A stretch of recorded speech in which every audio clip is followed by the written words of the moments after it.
aking verse po na pagbabatayan sa ating Biblia. Hayaan niyo po na basahin ko ito sa Book of Acts, sa English version po.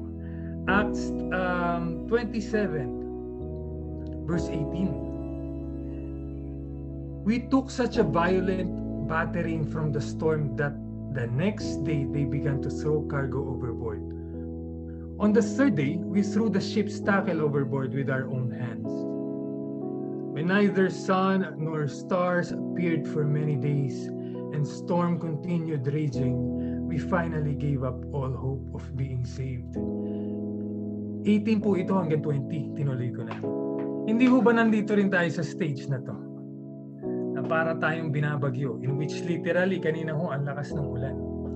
Kaya ho kanina habang malakas yung ulan, naalala ko yung kanta ng bata ko yung He's got the whole world in His hands, He's got the whole world in His hands, He's got the wind and the rain in His hands. So alam niyo na yung susunod doon, He's got the whole world in His hands. Because whatever's going on sa mundo natin, He's got the whole world in His hands. But during this time, nabattered sila sa storm, sila'y nag-aalala and they gave up all hope. Are we in the stage of giving up all hope? Na parang battered tayo ng tuloy-tuloy na pangyayari na hindi natin maintindihan?